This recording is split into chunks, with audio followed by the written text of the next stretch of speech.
ये कहानी है सन 1609 की, जब पहली बार बृहस्पति के 4 चंद्रमा को देखा गया था। यह कोई साधारण बात नहीं थी, बल्कि इसने हमारे सोलर सिस्टम के इतिहास को हमेशा के लिए बदल कर रख दिया, क्योंकि अब खोज हो चुकी थी एक ऐसी दुनिया की जिसे आज तक कभी किसी ने देखा ही नहीं था। पता है क्यों? क्योंकि नंगी आंखों से इन्हें देखना पॉसिबल नहीं था। यह सब हुआ था एक दूरबीन की वजह से, और यह कर दिखाया था गैलीलियो गैलीली ने। उस दिन गैलीलियो ने केवल ग्रहों के मून को नहीं देखा, बल्कि इंसानों की क्यूरियोसिटी को भी बढ़ा दिया। अब इंसान सोचने पर मजबूर हो गए कि हमारा आकाश कितना रहस्यमयी है। उस बात को आज कई शताब्दियां बीत चुकी हैं, मगर सवाल अभी भी वही का वही है कि जब लाइट ईयर्स की दूरी पर मौजूद तारे हमें नजर आ जाते हैं, तो बृहस्पति, मंगल और शनि जैसे प्लैनेट क्यों दिखाई नहीं देते? क्या वो कहीं छुपे हुए हैं, या फिर हमारा देखने का तरीका ही गलत है? तो चलिए इसे डिटेल में जानते हैं। आकाश कोई साधारण चीज नहीं है, क्योंकि ना ही ये शीशे की तरह ट्रांसपेरेंट है और ना ही धरती की तरह सॉलिड, बल्कि यह एक vast, dynamic and complex cosmic platform है। यहाँ पर हर चीज का अपना एक मतलब है और अपने अकॉर्डिंग काम करती है। फिर चाहे वो रात के समय आसमान में चमकते तारे हों, या फिर सुबह किसी कैनवस की तरह आसमान का दिखाई देना, जिसे देखकर ऐसा लगता है कि प्रकृति ने इस पर रंग उड़ेल दिए हैं। दिन में जहां आसमान नीला लगता है, वहीं रात के समय आकाश एकदम साफ हो जाता है और यहाँ मौजूद हर चीज हमें दिखाई देती है। हालांकि हमें हजारों लाखों की संख्या में तारे दिखाई देते हैं, मगर ग्रह हमें नंगी आंखों से दिखाई नहीं देते। बट इसका कारण आसमान नहीं, बल्कि हमारी आंखों की सीमाएं हैं। क्योंकि यह तो आप जानते ही हैं, प्लैनेट के पास तारे की तरह अपना खुद का प्रकाश नहीं होता। तारे अपने भीतर चल रहे न्यूक्लियर रिएक्शन की वजह से लाइट प्रोड्यूस करते रहते हैं, ठीक वैसे ही जैसे हमारा सूरज। जी हाँ, हमारा सूरज भी एक तारा है, लेकिन प्लैनेट सूरज की रोशनी से ही चमकते हैं। वो सूरज की रोशनी को रिफ्लेक्ट करते हैं, इसी वजह से उनकी चमक तारों की तुलना में बहुत कम होती है। और जब उनकी चमक ही कम है, तो वो आसानी से दिखाई भी नहीं देते। मगर ये तो कहानी का केवल आधा हिस्सा है, क्योंकि अगर यही पूरा सच होता तो कुछ प्लैनेट तो हमें दिख ही जाने चाहिए थे, जो हमसे नजदीक हैं, जैसे मंगल और बृहस्पति ग्रह। तो फिर हम इन्हें हर समय अपनी आंखों से क्यों नहीं देख पाते? दरअसल जैसा कि हमने अभी बताया, ब्रह्मांड में हर चीज की अपनी एक खास जगह है, जो कि दूरी से तय होती है।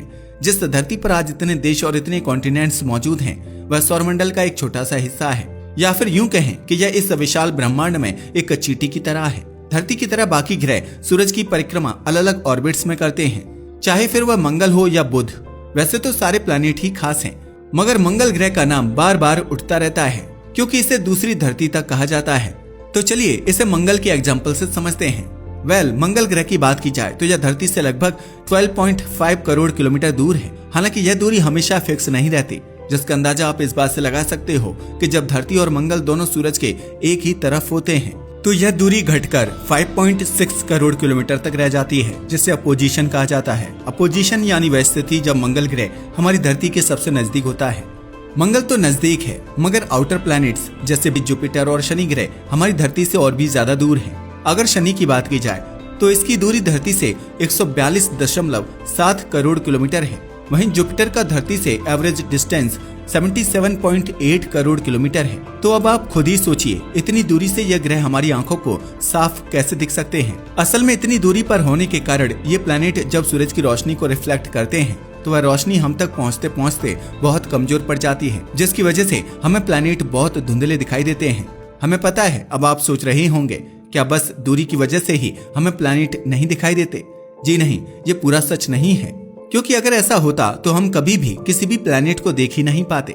मगर हम प्लैनेट को देख सकते हैं, पर कुछ खास परिस्थितियों में ही। और भी स्पेशल सर्कमस्टेंसेस आखिर होते कौन से हैं? आखिर ग्रहों को कब और कैसे देखें? कुछ प्लैनेट्स जैसे बुध, शुक्र, मंगल, बृहस्पति और शनि को स्पेशल सर्कमस्टेंसेस में नंगी आंखों से देखा जा सकता है। इसका अंदाजा आप इस बात से लगा सकते हो कि प्राचीन काल से ही मनुष्य इन 5 प्लैनेट्स को नेकेड आईज से देखता आ रहा है, क्योंकि उस वक्त ना तो हमारे पास कोई वेधशाला थी और न ही टेलीस्कोप। मगर फिर भी प्राचीन काल के लोग जानते थे कि मंगल ग्रह का रंग लाल है। ऐसा इसलिए क्योंकि हमारे पूर्वज जानते थे कि इन्हें सही समय और सही जगह पर ही देखा जा सकता है। जैसे कि शुक्र ग्रह, जिसे भोर का तारा कहा जाता है, यह अक्सर सूर्यास्त के बाद पश्चिमी दिशा में और सूर्योदय से पहले पूर्वी दिशा में दिखाई देता है। यह इतना चमकीला होता है कि आसानी से पहचाना जा सकता है। मगर इसके लिए 3 कंडीशन है। एक तो पॉल्यूशन नहीं होना चाहिए, दूसरा आसमान एकदम साफ होना चाहिए, और तीसरा आपको डायरेक्शन का ज्ञान होना चाहिए। इसी तरह बृहस्पति, शनि और मंगल को भी रात के समय देखा जा सकता है, मगर तब जब वे धरती के नजदीक हों।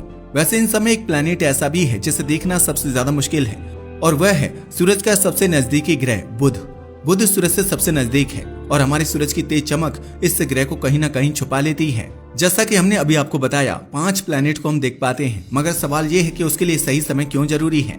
आखिर हम उन्हें हमेशा क्यों नहीं देख पाते? इसके लिए रिस्पॉन्सिबल है हमारा एनवायरमेंट और हमारी आदतें। यह तो आप भी जानते हो कि यह वो सदी है जहां साइंस एंड टेक्नोलॉजी ने इतनी डेवलपमेंट कर ली है। वहीं एक और ऐसी चीज है जो लगातार तबाह होती जा रही है और वह है हमारी धरती की हेल्थ। दरअसल चारों ओर प्रदूषण इस तरह फैल गया है कि धरती बर्बादी की कगार पर पहुंच चुकी है। आज के समय मोस्टली लोग शहरों में रहते हैं, मगर यही शहरी जीवन तबाही का सबसे बड़ा जिम्मेदार है। दरअसल ऐसा इसलिए क्योंकि शहरों की चमक दमक, सड़कों की लाइट और इमारतों की रोशनी की वजह से आकाश प्रदूषित हो रहा है। लाइट प्रदूषण आकाश की प्राकृतिक सुंदरता को छीन लेता है। यह प्रदूषण कितना ज्यादा फैल चुका है, इसका अंदाजा आप इस बात से लगा सकते हो कि शहरों के लोग शायद ही कभी तारों से भरा आसमान देख पाते हैं। ग्रहों को देखना तो दूर की बात है। इनफैक्ट अगर एक ही रात में शहर और गांव दोनों से आसमान देखा जाए तो आपको धरती और आसमान का फर्क नजर आएगा कि जहां गांव में आसमान साफ, नीला और चमकीला दिखता है, वहीं शहरों में तारे तो छोड़िए, चांद देखना तक मुश्किल रहता है।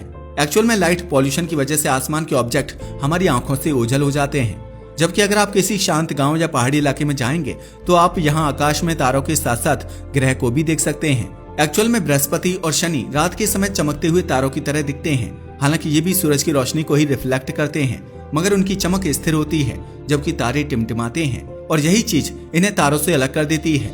क्योंकि प्लैनेट हमसे इतने भी ज्यादा दूर नहीं है जितने तारे होते हैं, तो कहीं ना कहीं ग्रहों के रंगों की हल्की सी झलक भी देखी जा सकती है। जैसे मंगल का लाल और जुपिटर का हल्का पीला रंग हमें अलग से उनकी पहचान करवा देता है।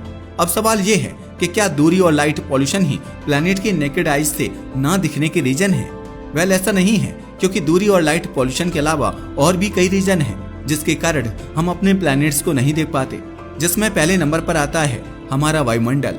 दरअसल वायुमंडल की वजह से ग्रह दिखाई नहीं देते, ये भी एक बड़ा रीजन है। एक तरफ वायुमंडल ही वो वजह है जिससे दिन में आसमान नीला दिखाई देता है, लेकिन दूसरी ओर वायुमंडल रात में ग्रह देखने में रुकावट डालता है। एक्चुअल में वायुमंडल में मौजूद dust, moisture and other particles reflected light को और भी कमजोर कर देते हैं। साथ ही अगर मौसम खराब हो, बादल छाए हो या हवा में धुंध हो तो ग्रहों को देखना और ज्यादा मुश्किल हो जाता है। असल में वायुमंडल ही वो वजह है जिसके कारण कम चमकने वाले तारों की रोशनी वायुमंडल में ही बिखर जाती है और वो आंखों तक पहुंच ही नहीं पाती। तभी तो खराब मौसम में हमें प्लैनेट तो छोड़ो, तारे भी कम दिखाई देते हैं। हालांकि ऐसा नहीं है कि प्लैनेट को वायुमंडल से देख ही नहीं सकते, देख सकते हैं, मगर इसके लिए आपको सही जगह पर जाना पड़ेगा। जी हाँ, आपने सही समझा। इसके लिए आपको लाइट पॉल्यूशन और एयर पॉल्यूशन से दूर जाना होगा और वहीं आपको प्लैनेट की हर एक हल्की से हल्की लाइट भी दिखाई देगी, क्योंकि वायुमंडल ही वो कारण है जिसकी वजह से बहुत कम चमकीली चीजों को देखना मुश्किल हो जाता है। या फिर यूं कहें कि वायुमंडल ही वो मुख्य कारण है जिसकी वजह से सिर्फ बहुत ज्यादा चमकीली चीजें ही हमें दिखाई देती हैं। ग्रहों के ना दिखाई देने का चौथा कारण खुद प्लैनेट ही है। एक्चुअल में प्लैनेट एक जगह पर स्टेबल नहीं रहते, वो सूर्य के चारों ओर अपने ऑर्बिट में हमेशा चक्कर लगाते रहते हैं। साथ ही हमारी धरती भी अपने ऑर्बिट में लगातार घूमती रहती है। यही वजह है कि आकाश में ग्रहों की स्थिति बदलती रहती है। जैसे अगर आप मंगल को आज देखना चाहें तो सबसे पहले आपको इस बात का पता लगाना होगा कि वह आकाश के किस हिस्से में होगा, पर इसकी जानकारी हमें मिलेगी कहां से? यह जानकारी आपको स्टार चार्ट या फिर एस्ट्रोनॉमी एप्लीकेशन से मिल सकती है। प्लैनेट सूरज के दूर और पास आते रहते हैं। इनफैक्ट कभी कभी ग्रह सूरज के इतने पास पहुंच जाते हैं कि उनकी चमक सूरज की रोशनी के आगे दब जाती है, जिसे कंजंक्शन कहा जाता है। कंजंक्शन के समय प्लैनेट को देखना लगभग इम्पॉसिबल बन जाता है।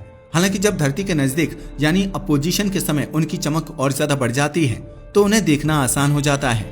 तो देखा आपने ग्रहों की पोजीशन किस तरह से डिसाइड करती है कि वह मनुष्य को दिखाई देंगे या नहीं। हमें पता है अब आपके जहन में ये ख्याल आ रहा होगा कि प्राचीन काल में तो ना कोई एस्ट्रोनॉमी ऐप था और ना ही कोई टेलीस्कोप या दूरबीन, तो फिर हमारे पूर्वजों ने ग्रहों को कैसे देखा और उनकी गति को कैसे समझा? क्योंकि भारतीय ज्योतिष में ग्रहों को नव ग्रह के रूप में आज भी पूजा जाता है। शुक्र, मंगल, बृहस्पति और शनि ग्रह को हमने नंगी आंखों से देखकर उन्हें तारों से अलग पहचान लिया था, क्योंकि ये समय के साथ अपनी स्थिति को बदलते रहते हैं। इसलिए पुराने जमाने के लोग इन्हें भटकते तारे यानी वंडरिंग स्टार्स भी कहते थे। हालांकि आज हमारे पास आधुनिक तकनीकी, दूरबीन, टेलीस्कोप और अंतरिक्ष यान सब कुछ मौजूद हैं, जिससे इन्हें आसानी से देखा जा सकता है। मगर फिर भी नंगी आंखों से ग्रहों को देखना एक अलग अनुभव होता है, क्योंकि इससे हम प्राचीन मानव सभ्यता की क्यूरियोसिटी से जुड़ जाते हैं। जब इंसानों ने पहली बार आकाश को देखा और शायद सोचा क्या वहां पर भी कोई और दुनिया है? अगर आप ग्रहों को देखना चाहते हैं तो आपको कुछ चीजों का ध्यान रखना होगा, फिर आप भी बिना किसी टेलीस्कोप या दूरबीन की सहायता के ग्रहों को देख सकते हैं। सबसे पहले तो सही समय चुनना चाहिए। दरअसल ग्रहों को देखने का सबसे अच्छा समय होता है सूर्यास्त के बाद या फिर सूर्योदय से पहले। अगर शुक्र ग्रह को आप देखना चाहते हैं तो वह सुबह और शाम को दिखाई देता है। लाइट पॉल्यूशन और एयर पॉल्यूशन से दूर जाकर देखना चाहिए। फिर चाहे वह कोई पहाड़ हो, गांव हो या फिर रेगिस्तान, ये एस्ट्रो कैंपिंग के लिए सबसे बेहतर होते हैं। इसके लिए आपको आकाश को समझना होगा। आप तारा चार्ट या स्टेलेरियम या स्काई सफारी जैसे ऐप का इस्तेमाल करके आकाश की समझ ले सकते हैं। आसमान में डिफरेंट प्लैनेट्स की पोजीशन का आइडिया भी जान सकते हैं। लेकिन ग्रह को देखना इतना आसान नहीं होता। इसके लिए समय और पेशेंस दोनों की जरूरत होती है। तारे टिमटिमाते हैं जबकि प्लैनेट्स की चमक स्थिर होती है। इतने सारे तारों में से एक प्लैनेट को पहचानने में आपको अच्छी खासी मेहनत तो करनी पड़ेगी और टाइम भी बहुत ज्यादा लगेगा। यही वजह है कि आपको ग्रहों और तारों का अंतर पता होना जरूरी है। साथ ही आपको साफ मौसम का इंतजार करना चाहिए, क्योंकि जैसा कि हमने बताया, बादल, धुंध वगैरह ग्रहों को देखने में रुकावट डालते हैं। ग्रहों को देखने के लिए रात को साफ मौसम या साफ आसमान का होना जरूरी है, तभी आप आसमान से ग्रहों को देख सकते हैं। तो बताइए, आप सबसे पहले किस प्लैनेट को देखना चाहेंगे? आज के लिए बस इतना ही। वीडियो अच्छा लगा हो तो इसे लाइक और शेयर करें। धन्यवाद।